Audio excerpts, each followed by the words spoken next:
Good evening, everyone. This is yet another stunning episode of Behind the Counter. I am your host, Rich Stambolian, and seated in the same room as I am, Jonathan Adler. I am seated in the same room that you are. I usually say seated to my left, but, you know. We could be moving around at all times. Spice it up. Sitting diagonally from me is Jonathan Adler. Just an open space of area. So what's going on, bro? Still shell-shocked from Comic-Con. Yeah? Yeah. Yeah, you know what? It was a monumental Comic-Con. Mm-hmm. I did all 4 days. I know you tapped out on day I tapped 3. out on Sunday. I tapped out on Sunday. Sunday was it for me. Couldn't do it, man. Oh, well, you know, again, to recap, we've been building up to the New York Comic-Con, like, forever on the show. This is our climax. This is it. This is definitely it. And you know what? Like you mentioned before, we're probably still going to be talking about it next week. Yeah. But, how was your... I mean, I enjoy it. It's such a weird experience because it feels like a really weird like death march. Okay. Because all you're really doing is like walking around like I'm looking at this, I'm looking at that thing. It's like you kind of appreciate how much passion a lot of these people have for comics and how they're amazing seamstress people. Yo, you know what? The costumes really got kicked up this year, especially with the little kids, man. I feel like the parents really went above and beyond to dress their little kid up like Deadpool. Yes, there's a lot of Deadpool. Going back to one of your predictions, there was not a single New 52 costume that I saw there. But we did see the Grundy with the sign that says the relaunch hurts my head. Hurts my head, or the confuses Grundy. Yeah, that was good, but there wasn't any of those new the new style 52 costumes that we saw there. There was no new Flash or new Superman, new Batman because they're too complicated. I think I saw one Superman and he had like a European satchel. Because he was the one dude who wanted to actually buy stuff at the convention. Like all the costume guys like that we ran across didn't have pockets. Didn't have pockets, so we were giving out like our business cards, and they were just kind of like sticking them in their crotches. What do I do with this? They throw it right in the garbage. They throw it right in the garbage, or they think it's candy and they just put it in their mouth. That's true. I expected us to have 1 million more Twitter followers. I got like 2. I got 2 or 3, and I think one of them was definitely one of the janitors we talked to. Oh, they were so good. Mm-hmm. One was me. I wish we could have gotten a janitor to be on air. That would have been cool. We have like a little video package for you guys in a couple of minutes, but one of the things we were trying to film was the fact that the Javits Center over the course of 4 days became like a garbage dump. Think of the amount of feces that has to go through that place. Oh, forget it, man. There was like garbage everywhere. There's tons of garbage on the streets, and we were like, listen, let's get a little interview with one of the janitors, and he was like, don't. My boss is like literally watching me right now. My boss is a motherfucker. Yeah, that's exactly what he said. My boss is a motherfucker. And we couldn't get him on camera, but he did have a couple of like interesting things to say. He loved it. He like while he was shoveling like empty hamburger wrappers, like a Mobius strip of like hamburger wrappers and like half-eaten tacos. That's not true. They were all eaten. Everything was eaten. Just leave no dumping taco them behind. While throwing no taco behind.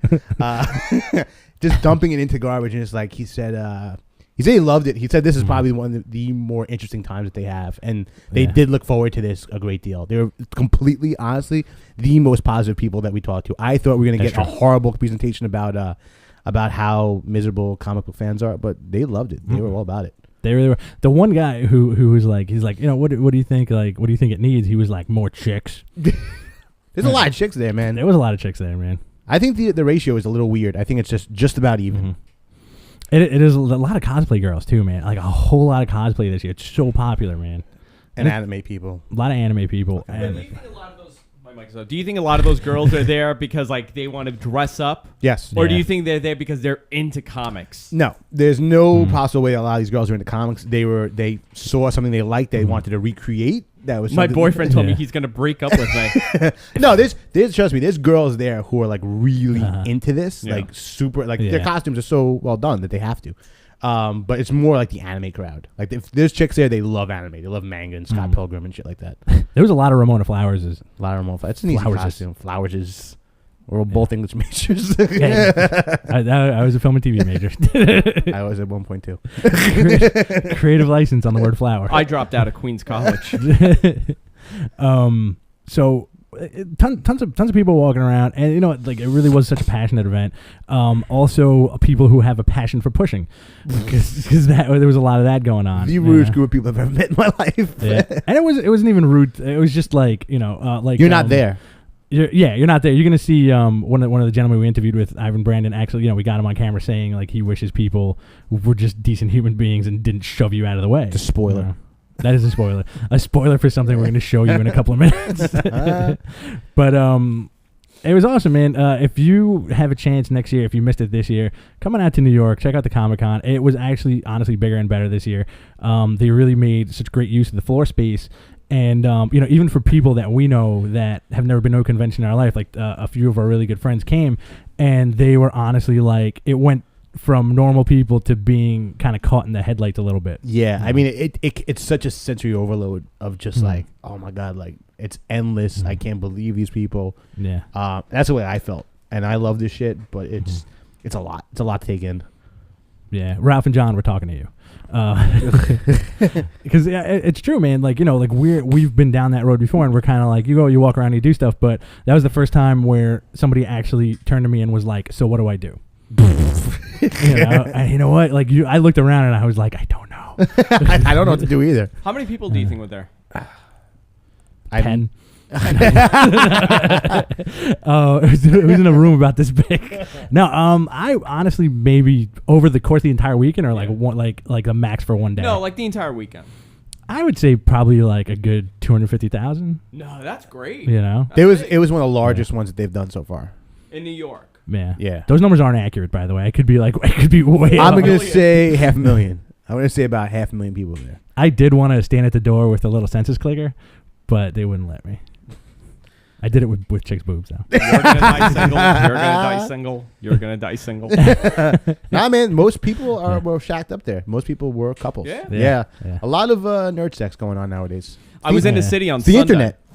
I was right by there on Sunday. I had a meeting, and the most bizarre conversation took place. It was a girl dressed as a blue devil alien. Now I'm sure it's a character of some sort. I have no idea what the fuck that is. It was a blue alien with devil horns, and this guy, like this older guy in a business suit, looks at her and goes, "Why are you dressed that way?"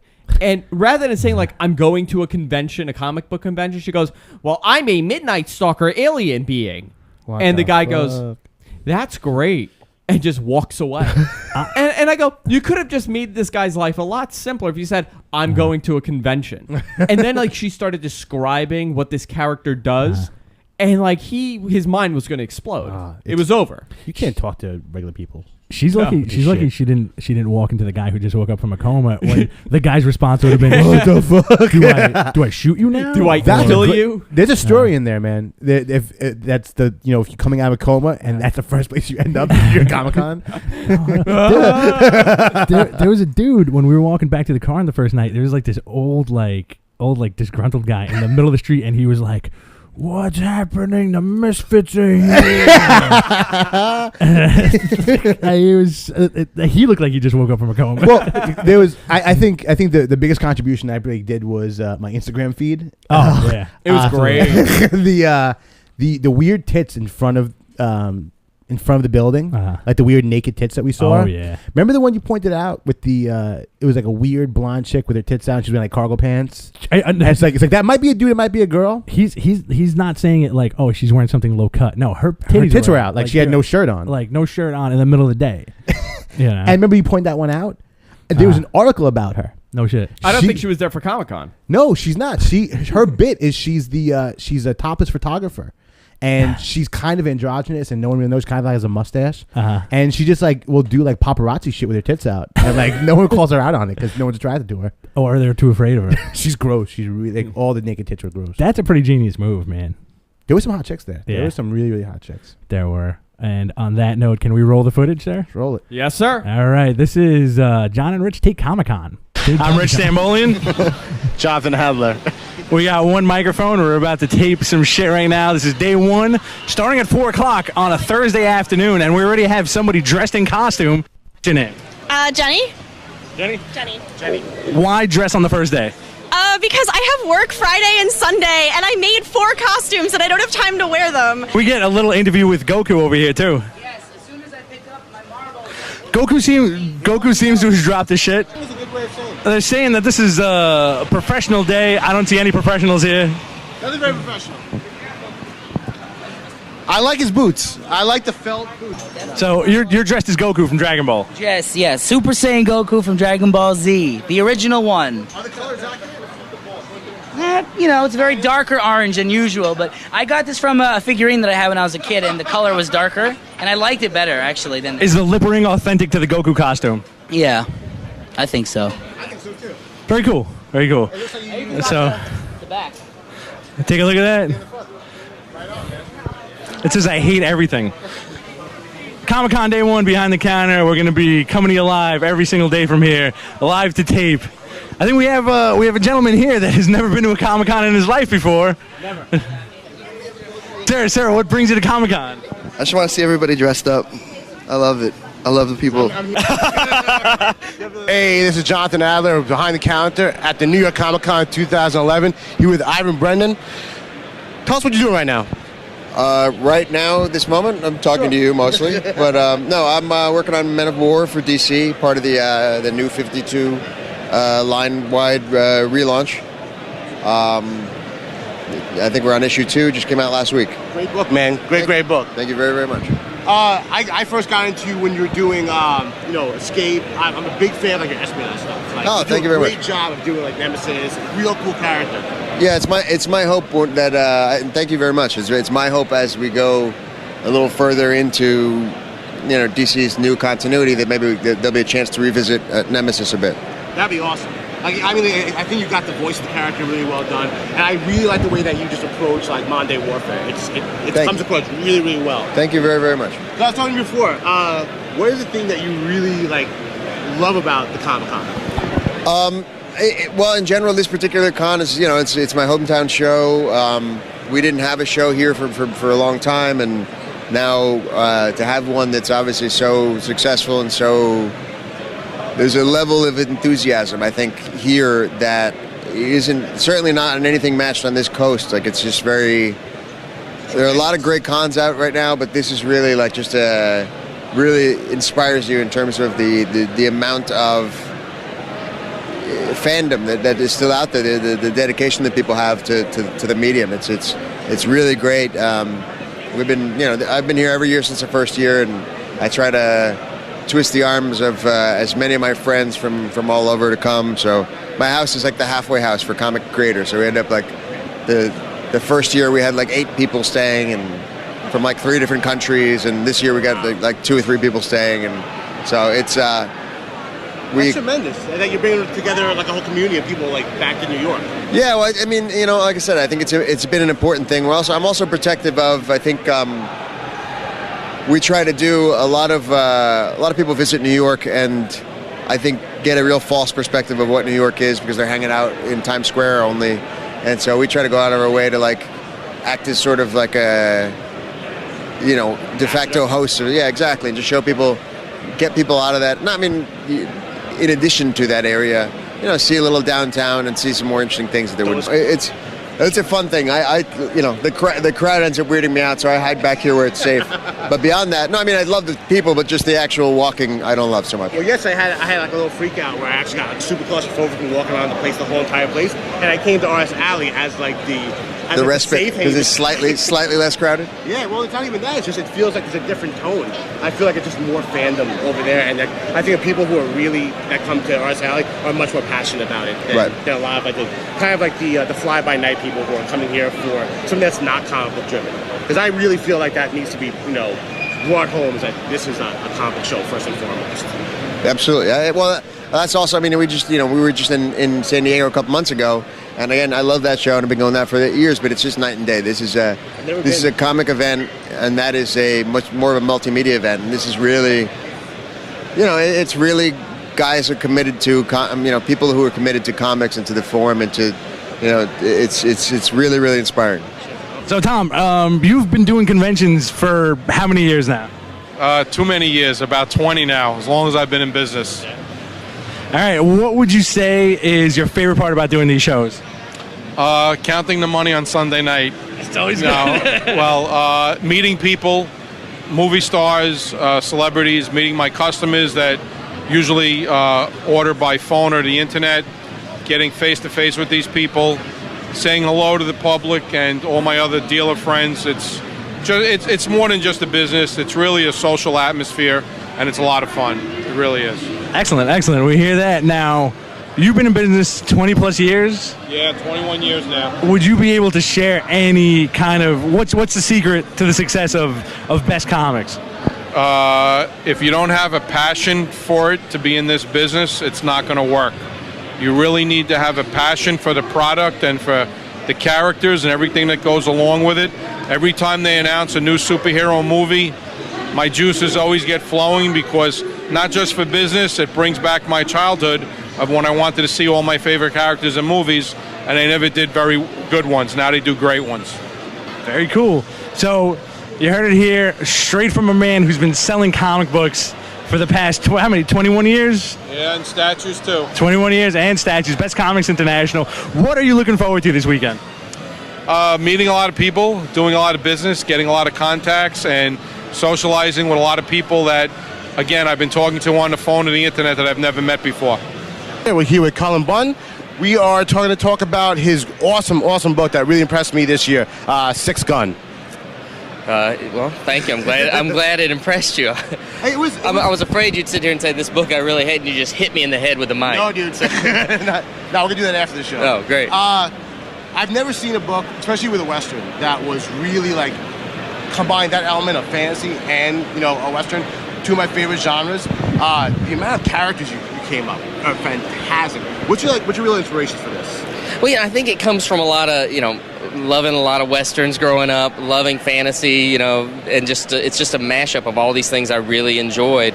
I love Westerns. I love, like, the books of Michael Moorcock and, Tolkien and things like that. I want to have that vibe. So. It's great because it has that quest feeling. I mean, like, right off the bat, you're creating those aspects of, like, collecting the guns. They all have this individual aspect of it.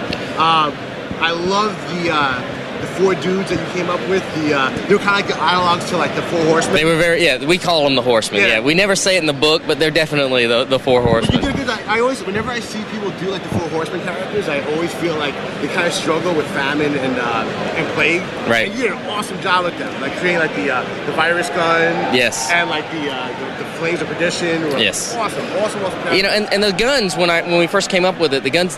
The powers of the guns have changed from initial concept. I'm not sure, I can't even tell you what some of the original ideas were, but when we kind of touched on that Four Horsemen element is when it really cemented what the powers should be. Right on, man. It's such an impressive book, and where I'm up to right now is I just got to the origin of your mummy. Yes, Asher Cobb. Great character, great, gigantic, like, all-seeing mummy. Yeah, and that character, since the Asher Cobb concept came about in the very first issue. There's one panel where you see a carnival, and it says, and there's a reference to the 9-foot mystery mummy. That's right. And then, so we're kind of referencing back to that even that very first issue. It's a very tight world that you're creating. It seems like it's very, very much like a living, breathing, world that kind of get lost in. Yeah. I love the New Orleans storyline. Well, we wanted to, the world building is something that Brian and I both really enjoy. So we wanted to make sure that we're expanding that world as much as possible with every issue if we can. And talk to us about what you got coming up now.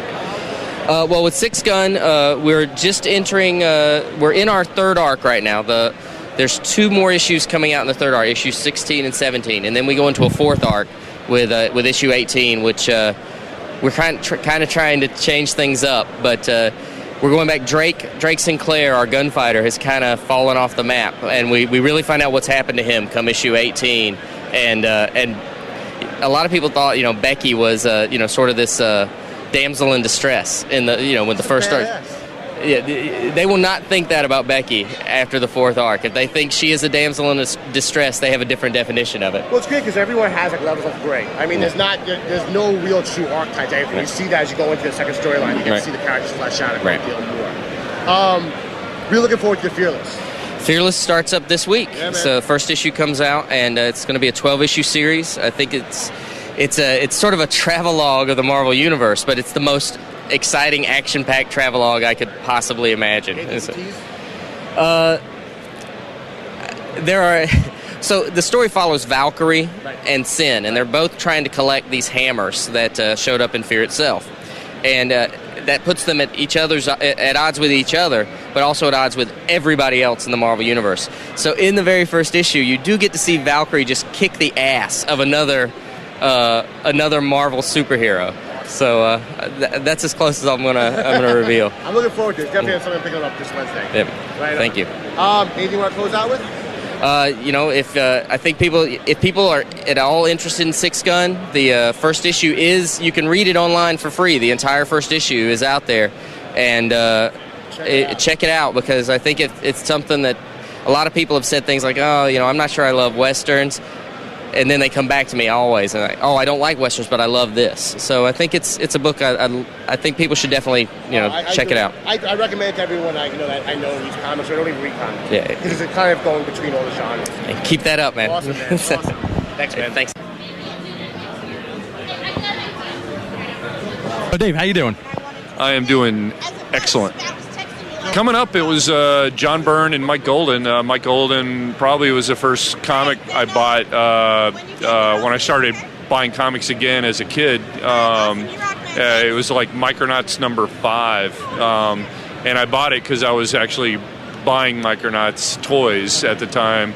And bought that, and Keith Pollard was doing Fantastic Four with Joe Sennett at the time, which I love. Those issues also were just amazing. But yeah, and then John Byrne, I was a huge John Byrne fan up until he stopped inking himself on FF, and then Jerry Ordway started inking him, and he just started going a lot faster, and his artwork just kind of lost appeal to me, and then I started learning about the guy himself, and I was like, man, what a jackass, So that kind of hurt my appreciation of his art.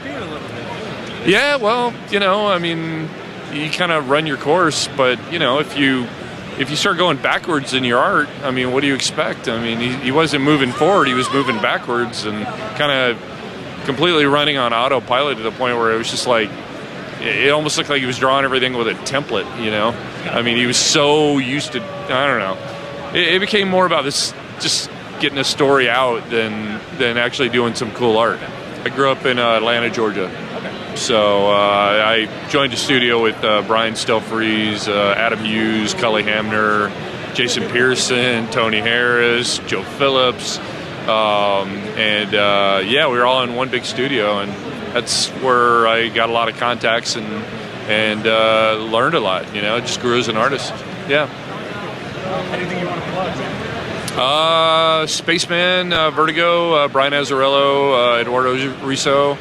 I'm working on a animated couple of shorts for MTV is bringing back Liquid TV, and I'm doing my character Ivis, who's got a big giant eyeball, and so I'm working on that, and just a lot more covers, Deadpool, Punisher, and whatever else comes up. All right.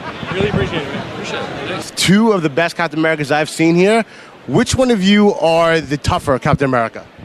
I'd like to say me, but at the same time, I think it could be me up easily. Well, I would think he's the tougher Captain America because he has no superpowers. He doesn't have a super soldier serum. Why not? Because I'm Bucky Barnes. I'm the sidekick. All I gotta. Yeah, that's why I use it on my left shield. Right on, man. What have you been really looking forward to at the con? Everything, the people, the panels, everything at the con is great. I want to ask for more. Yeah. Yeah, the same thing. I've actually just it took me forever to make this costume. It took about a year to make. Wow. It's not handmade. It's custom made. It's custom made. So, but it took a year to put together. So I'm just enjoying the attention it's getting because it was really a work of love to get it good. My right is Cliff Chiang, artist on the new relaunch 52 Wonder Woman, among many other great works that this guy's done. So, Cliff, how are you today? It's Sunday, so I'm a little worse for wear, but I'm holding up. Excited about the whole weekend? Or Yeah, the weekend's been great. One of the great things about coming to shows is how positive and how much energy there is on the floor, and everybody, this New 52 stuff has really gotten people excited about comics again. So I think that's been one, positive thing that's come out of it that's kind of undeniable. Influences, it varies kind of like from month to month and from project to project, but certainly over the years, a lot of Alex Toth, Kevin Nolan, Steve Rude, David Mazzucchelli. There's just really a lot of people. Lately, some great guys like Massimo Carnevale and an older Italian artist, Dino Battaglia, Jordi Bernay, Kubert. It's a lot of stuff that works its way in there. The nuttiest thing I've seen this entire show, wow. I don't know. It hasn't been like that nutty of a show. There was a guy that was a pretty good Plastic Man. Yeah. I wish these guys would wear a little bit more coverage. More pants. Yes. But no, it's not the pants. It's what's under the pants. It needs a little bit more reinforcement. But yeah. But otherwise, yeah, the costumes have been pretty good. I like all the little kids in costumes.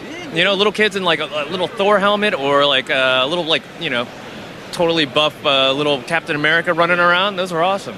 No, I'm just working on Wonder Woman. Brian and I are really going to try to expand the story as we go. So, and we have a lot of curveballs to be throwing to the readers in the next few months. Is he one of your favorite writers to work with? Yeah, I love working with him because he puts so much thought into the story, and yet at the same time he's very economical with it. He's trying to give you a lot of bang and not overwhelm you with dialogue and caption boxes and stuff like that. So that kind of sense of efficiency also really appeals to me. And it's like there's something elegant about it.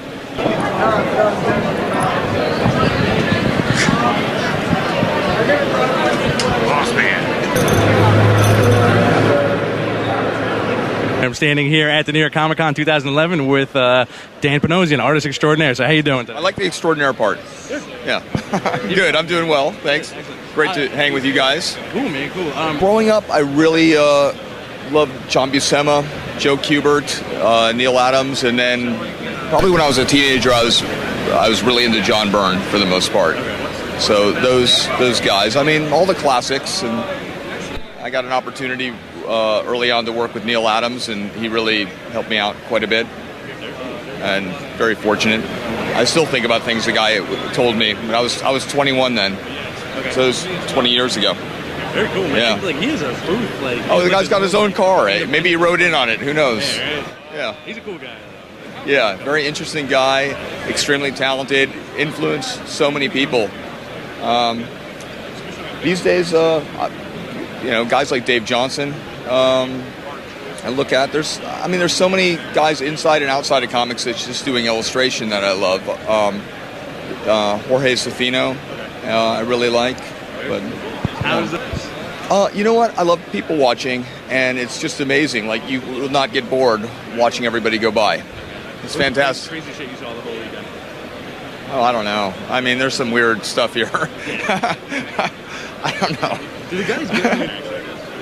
Sometimes people want you to do a sketch. Like, they have a very particular fetish, and their sketchbook is a very strange fetish. It's weird. So it takes you to like a dark place when you're flipping through the pages? Well, you're just going, this shouldn't be what comics is about. Okay. It should be happier or a little bit. Not happier. There's some dark stuff, but, how about a sketch of Batman instead of, Jean Grey being, horrible things. Have people asked what do you got coming out? Actually, I got have you guys interviewed Jimmy Palmiotti?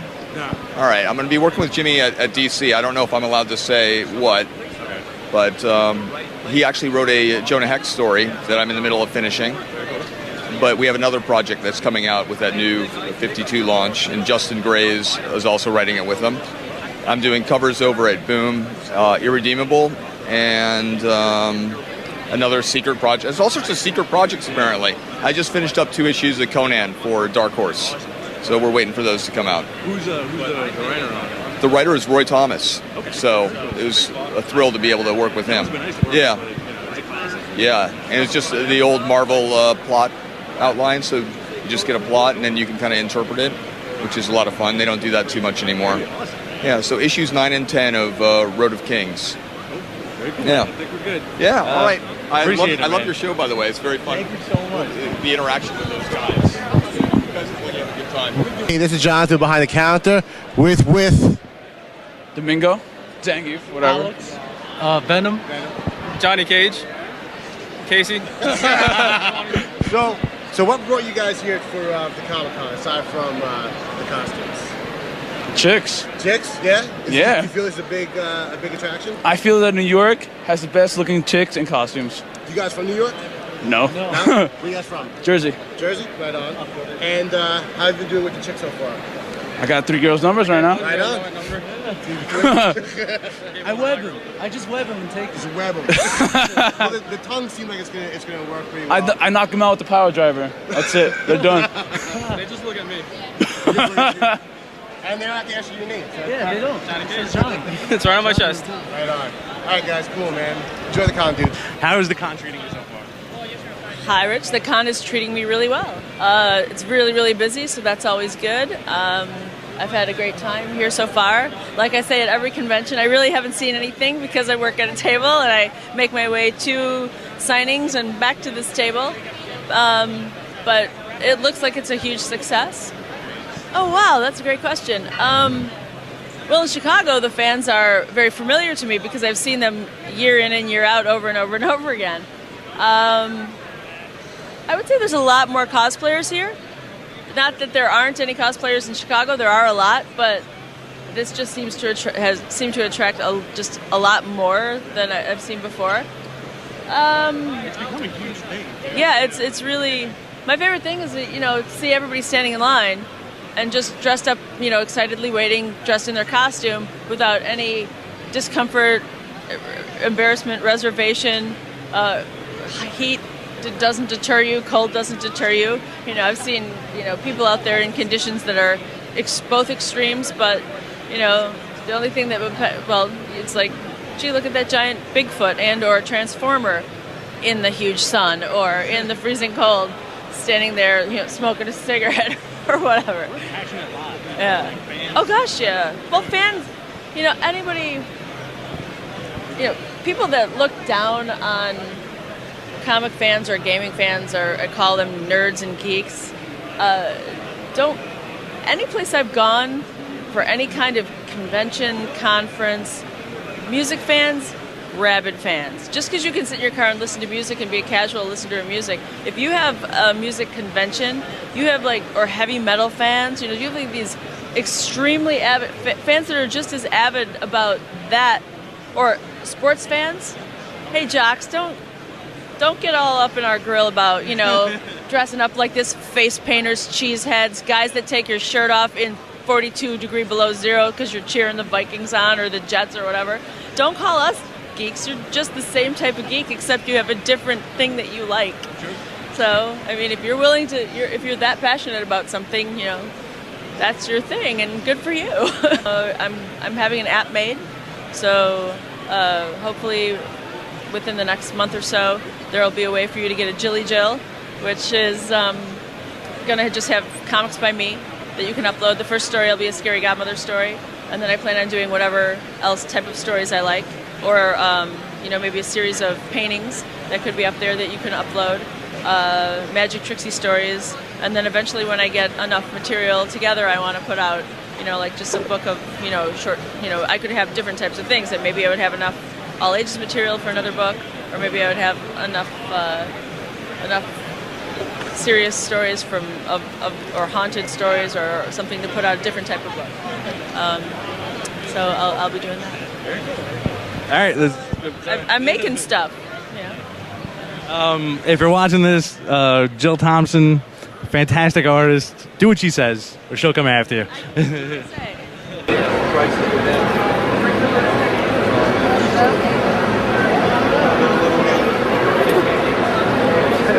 Hey, this is Jonathan now with Behind the Counter. We're here with Peter David, one of my favorite writers. Peter, how's the con treating you so far? It's going great. The fans have been terrific. The crowds are a little heavy from time to time, but you know what? It just means that we got lots of people coming in with a tremendous interest in comic books. I mean, you really... Oh, those are free. You can take those. You really just can't ask for more than that. Well, we got some... All I can tell you, the best thing to do is check out issue 227, because that's the one that's going to make fans' heads explode all over the place. Because you're going to get to page 19, and you're going to go, oh my God, did he just... And then you're going to turn the page to page 20, and every single X Factor fan is going to say WTF. Yeah. I mean, these are people to me. These are individuals. And I mean, someone can say, where do you get your ideas for X Factor? These characters are fully realized enough that I can just stick a couple of them in a room, have them interact, and not only will that give me an issue, but that will actually develop story ideas that will send things off in completely unexpected directions. You really have to follow where the character is going to take you. I mean, there have been times where I've had two characters thrown together in the course of a book simply because the plot dictated it, and how they have reacted to each other has actually resulted in story elements heading off in a particular direction. You really have to follow where the characters are going to guide you. Well, I'd love to do Doc Savage, but DC's publishing him at the moment, and I'm a Marvel guy, so that won't be happening. I'm really actually tremendously excited because I just got to do a character who I've been a fan of since I was prepubescent, John Carter of Mars. Oh, right on. They brought me on to do a 4-issue John Carter limited series that's a prequel to the upcoming Disney movie, and I had a ball. In case anyone, I don't know if do you have her on camera? In case you're hearing some strangled grunting at home, that is my 8-year-old who apparently ran into trouble in a video game on mommy's iPad. Right, honey?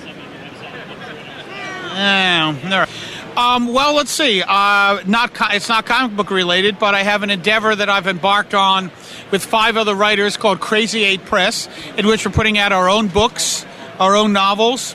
Available on both Amazon and Barnes & Noble for the Kindle or the Nook, and also as trade paperback. So check it out. Hey guys, if you're just tuning in, you have seen the last of our Comic-Con footage. It's not so fatal. The last of it. I won't be coming back next year. At the end of that, I really wanted to put the Lonely Man theme from Incredible Hulk. It's just like you walking past the trauma guy. Dude, it's so it's weird to see it, and like, you know how I feel about watching myself. I still don't believe it. I don't watch myself, man. I don't watch any of the rebroadcasts. I have us playing on every screen in my house at all times. Girlfriend hates it. I know she mentioned that at the Comic-Con. Your girlfriend's also in a tremendous sport. She's the best. Really, like, I'd hope she's the best. She's in your life. Get real. It was just so like draining and just so weird, and and seeing it again is just remind me like, oh man, the body odor and it's like Vietnam. It's like white man's Vietnam. White people problems. White people problems. I mean, like, why? It's the opposite effect for me, man. It's like,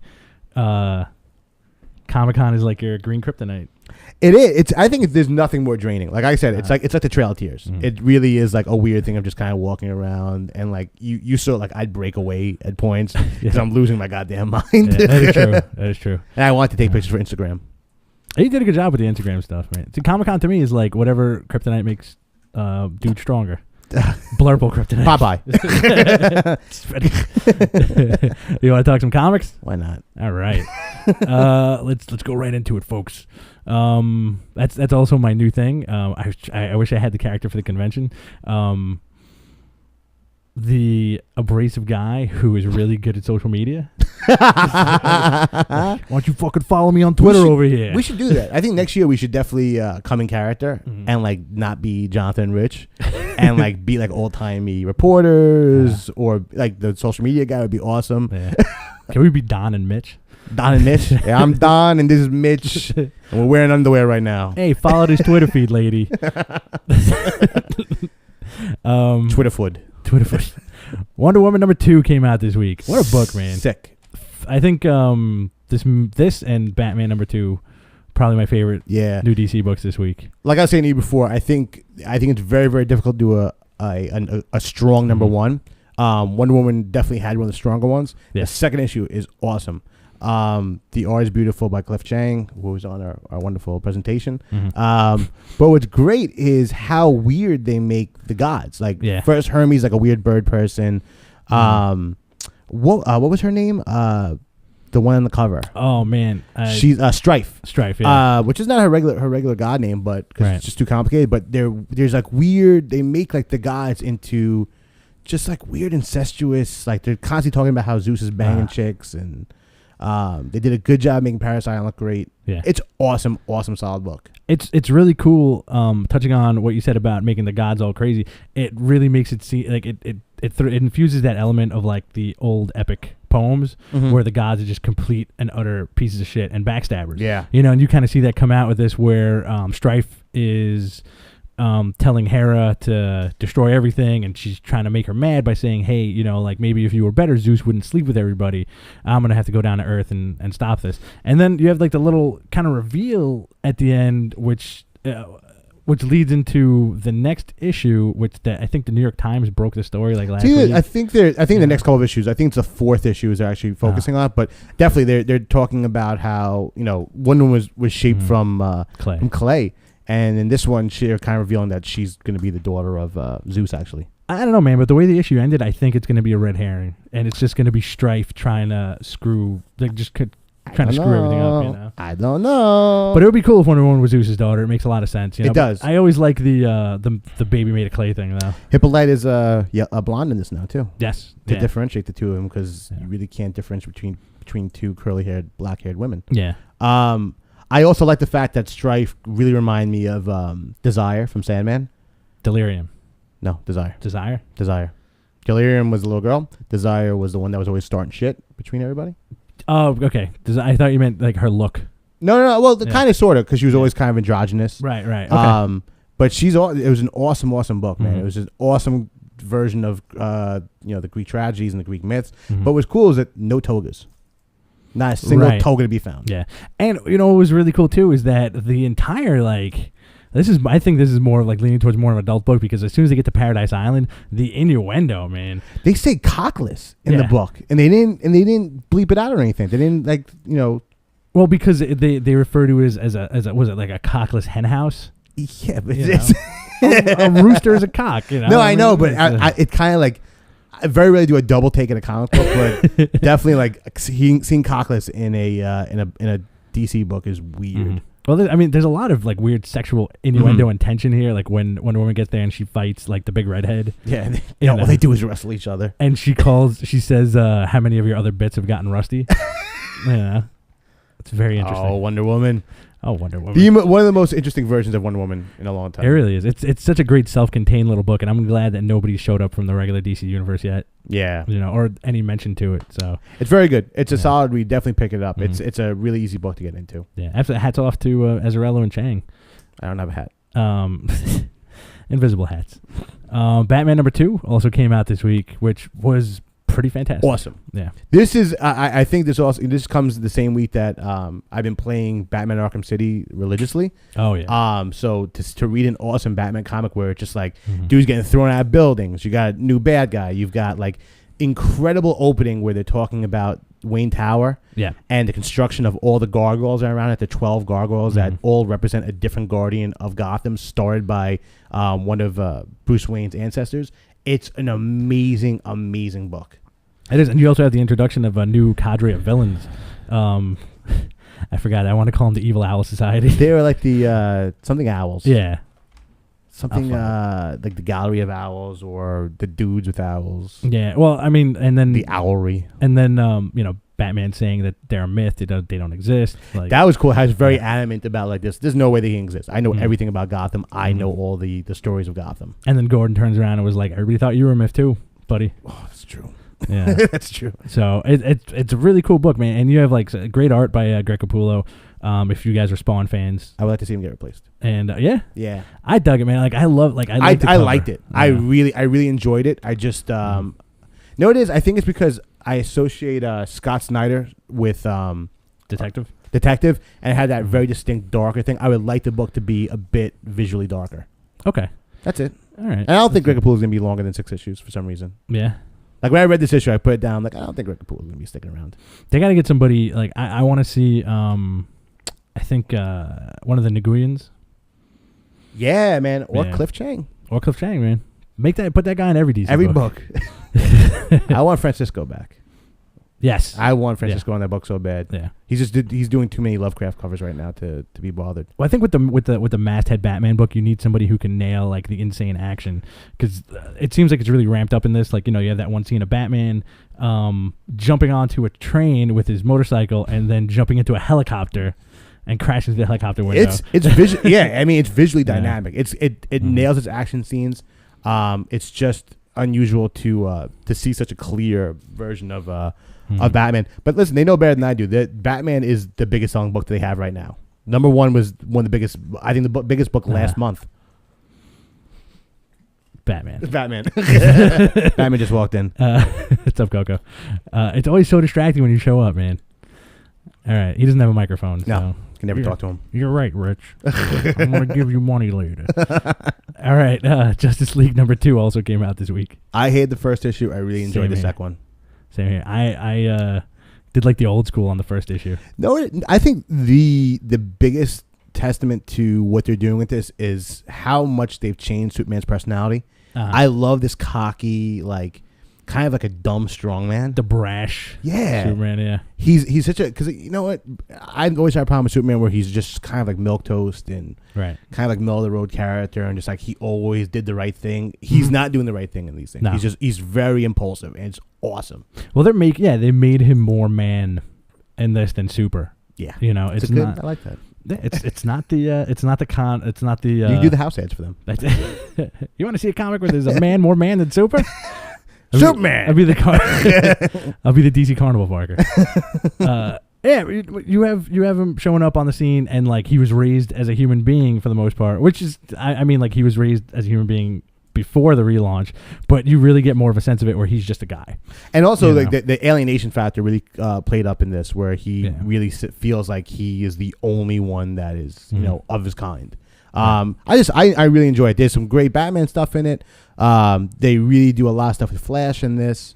I don't like how they made Flash and Green Lantern kind of whiners. They're just like they seem like a gay duo. Yeah, they're whiny. These dudes are supposed to be parademons, right? Yeah, they kind of redo Cyborg's origin, and they incorporate him and his bad dad, bad scientist dad, him getting ruined by the boom tube opening up, right, and burning his body off.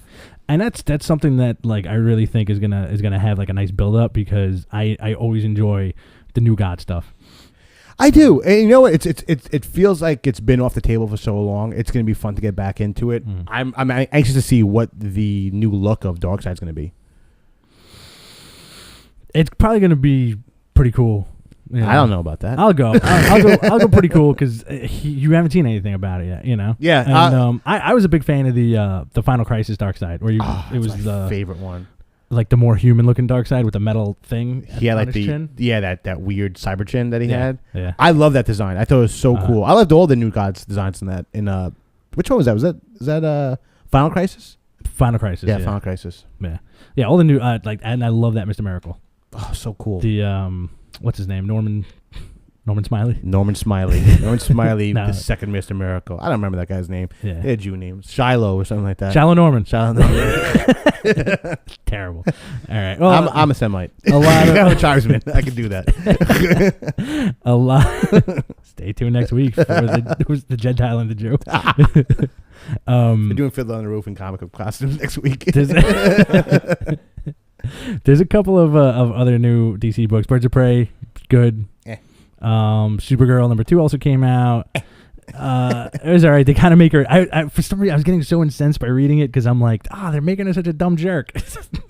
I think she's always been a dumb jerk. I don't think it's too much of a far stretch for her. Well, she was always like the innocent like chick. And this one, she's just like, you can't be Kal-El. Well, I like the fact that she's older than Superman. Right. You know, right. she was taking care of him when he was a baby, and there's like, there's a time lapse between the two of them.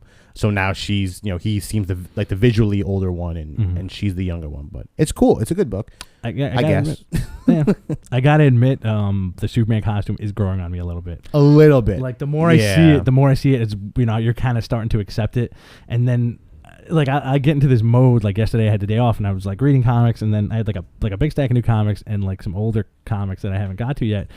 And I'm like, all right, I'm kind of digging like the new looks that they have. And then I look at the older stack, and I'm like, but all this stuff is history. It just doesn't exist anymore. Well, at some point they're going to start addressing all that. Yeah. And what's weird too is that Grant Morrison's such a he loves the incorporation of everything always happened. Right. So I always feel like when they told him that they were going to do this, like, you're fucking kidding me, right? I just spent, he spent like his entire run of Batman making everything fit in Batman. Yep. Like all the wacky shit, all the weird shit. And now like he's just kind of bitter. And his book is kind of pushed to the side. Successfully incorporated wacky Silver Age shit. Well, I mean, the best thing is the Batman of Planet X, the Zur-En-Arrh. Oh, so great. Like the purple suited, crazy Batman. Was there one of those running around the convention? I wish. I could have sworn there was. I think maybe on a Saturday there was a guy. You could have been having a heat flash. Yeah, maybe. It did get a little hot in there. Red Hood and the Outlaws also came out. Sure did. I kind of dug it a little bit. Why? I don't know. I like the characters. I want to see. I know why you liked it. I think Red Hood is growing on you. I think you liked his shtick. I do like his shtick. I didn't like this book. I really don't like when they do shitty mentor characters. And they definitely had that, like some weird mentor that lives in a mountain. The guy who knows kung fu but talks really modern. Yeah, that's exactly what they did. Yeah, and I'm not a fan of the art. I don't like the dynamic between the three of them. I don't know where they're going with this thing. Catwoman #2 also came out this week. It did. Read it, folks. It'll make you a little uncomfortable.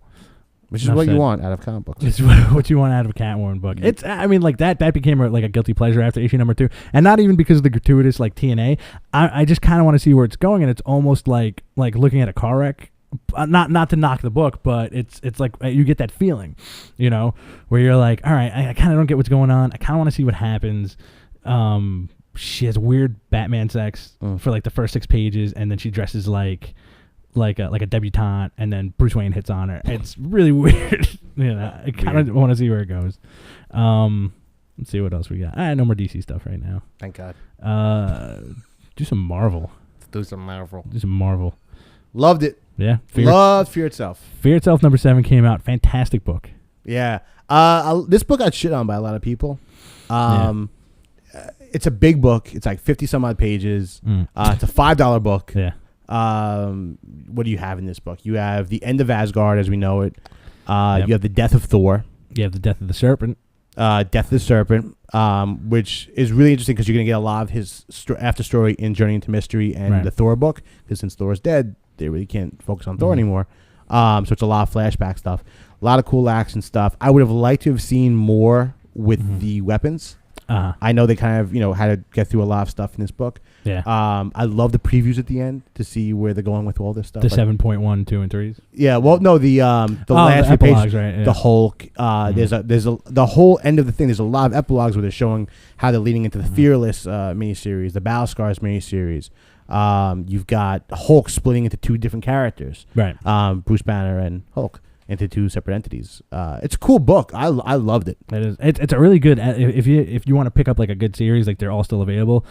Fear Itself 1 through 7. Oh, and Bobby reminds us that Cat picks up Thor's hammer. Exactly. That's such a great page too, because it's Cat fight in the beginning, and he's got like the little militia, and he's just shooting guns at gods basically. Also, my favorite moment was he gets his shield back, and it's got the crack in it now. Which I went back and I looked at because Ed Brubaker's restart to Captain America, right? It takes place after all this, and it came out earlier to see if it had the crack in there, and it does. And I never realized it before. Wow! I'm gonna go home and read comics. It's fucking happening. Andrew, can we make the tagline for the show? Comics are fucking happening. No curses. No. Oh, we can't curse on the show. Fuck. Can we say pooping? Can we say pooping? Comics are fucking pooping. And you also had some great Fear Itself tie-ins too. You had Journey into Mystery this week. You had why do I have 2 copies of Journey into Mystery? You have, really got? I did. And you have Invincible Iron Man. I love this issue, which is great, and it ties in with the Fear Itself thing, and it also ties in with the backhanded politics that's going along with the new Stark Resilient thing and Hammer Industries. I love that gargoyle. I love like the worthied up gargoyle is such a terrifying character. It really is. The only thing I really was kind of disliked about it was the dwarf talking to Stark about his drinking problem. Because I don't think a dwarf would ever say like, the drink, I need the drink, and how do you do it? How do you say no to the drink? I like when I like the line in it where he's like, it's like I have a demon in my belly, and the only thing that keeps it at bay is if I keep drinking. It's thirsty. Yeah. And Stark's like, all right, man, when this is over, I'm going to take you to AA. I don't think Split Lip, the dwarf, is going to AA, dude. I think he's busy. Great issue. Journey into Mystery, also really awesome book. Really, really cool book. Really cool issue. My girlfriend had to pick this one up for me, and she's like, I tried to read it on the train, and I have no fucking idea what's going on right now. The recreation of Loki as a child who is trying to do good is such an awesome character. Like, he's really complicated. He's really heartfelt. There's a lot of cool stuff going on in it. I love everything about the world they're recreating in Asgard in Journey into Mystery. It's probably one of the best books about Asgard I've ever read. It really is. And in this issue, you also have like a really cool nod to I want to call it the Loki syndrome, where he saved the day by killing his brother. Yes, but that's not gonna be the acknowledgement he gets. Yeah, like he actually had good intentions and he did good deeds and he was trying to help his brother win, and he did, but it cost him his life. But it was a noble death. So he's still the trickster. Yeah, and this goes back to like the Earth X stuff, where he's like, he's almost forced to be the trickster. Like, it's what he's known as. That's basically his superpower, and he's always gonna be misunderstood, or he's gonna be forced to do evil. So it's great because the book is always petering on the fact that he could go full blown evil all over again, but he's trying his best to do the noble thing. And there's like also a cool little bit over here where he's like, going to talk about that too, where he did all this stuff and he's like, now who's going to protect me? That's awesome. This thing with his bird Eichel, was really cool. But my favorite bit was the when they go the Doug Braithwaite scenes when they have the serpent. And they actually tell you why he was called the serpent, because he was thrown off. He was like slithering around. Yeah, he was thrown off the a mountain, and by these giants, and he bound his legs together, and he had to slither back to the top of the mount, and he bit out the throats of all the giants except for one, and that's how the legend of the serpent began. It's so cool. A really good introduction to a stunning cast of like already established god characters. Destroyer, and was that and Destroyer was in it too, and was that Balder coming back in Fear Itself? Yeah, that me and our friend Bobby was talking about this. He's in the first page. They have him listed in the cast of characters in Fear Itself as Harad, and I've never heard of this character. I tried to look him up, and I tried to, the name sounds familiar. There was an Eternals miniseries about Harad, but it seems like it's a new character. It might have to do with that Tanaris, whatever his name is. Right. It may have something to do with that, but he looked like Balder. Maybe he was supposed to be Balder, and they just misprinted it and say, you're going to be Harad. Well, Harad was... Harad. It's Harad? Harad, not Hermod. Really? Yeah. Okay. Harad. And Fear Itself. The Fearless. Came out today by a man Jonathan interviewed at the Cullen Bunn. Cullen Bunn. Awesome book. This is basically the follow-up to Fear Itself. It is Sin and Valkyrie both competing to bait Singin to go after all of the hammers that were dealing with the weapons of the worthy. Very cool book. It's doing its best to make Valkyrie into an interesting character. Hey, you were saying that that you've never read a story about Valkyrie that you actually liked. Never. There's some cool Defender stuff back then, but she always just comes across as the real butchy character. I enjoyed it. Yeah. Let's go into this. I don't think we have much time. Andrew, how much we got for time? 1 minute? All right. Avengers? Awesome. All right. Avengers number 18 also came out this week. It starts the whole Shattered Heroes story with... and you kind of get like a behind-the-scenes thing of like a S.H.I.E.L.D. agent who's stealing... samples from superhero fights. Pretty much like every disaster between Civil War, Fear Itself, Siege. She's basically one of the SHIELD people that are just tasked to collect, clean up after the superheroes, kind of like damage control. Right. And she takes a little bit of something from everybody and sells it off to Osborn in the end. Brings it back to Hammer. And also the great thing is also you have this great. They're basically going to be redoing the Avengers team. And examining everything, and it looks like a lot of different characters joining in, like Black Panther, Storm is coming forward into the Avengers, Vision is finally rejoining, which is gonna be awesome. And they throw in that dopey new Hawkeye costume. I hate that costume, man. Put the mask on him. Listen, if you are vast viewers of GFQ Network and and Behind the Counter, please petition to get Hawkeye's costume back. Yeah, because I really do not like this sunglass thing. He looks like Burn Notice. He does look like Burn Notice. I really like the Jarvis bit where Jarvis walks in on Wong cooking dinner, and he's like, "Oh, hey, you're Wong," and he's like, "Hey, you must be Jarvis. Never come in here. Never come to my fucking kitchen." Yeah, great book, man. A lot of good comics this week. Too many to cover. We hope you liked our convention footage. We're going to try to put more of that stuff up on YouTube and or on the GFQ website. Some of the unedited interviews, we got a lot. Or Facebook friend us, where all of our shit's there, or Instagram us. GFQ Facebook is coming soon, so like us. It's here. All right. You could, if you want to check out Behind the Counter on Facebook, you go to facebook.com/BehindTheCounterGFQ. Wow. This guy is quick. You have 7 followers. Wow. Awesome. Well, you heard it. You heard it from. You heard it here first, folks, and from Andrew. And the last. So this has been another episode of Behind the Counter. I'm your host, Rich Stambolian. And I'm also Rich Stambolian. Oh, man.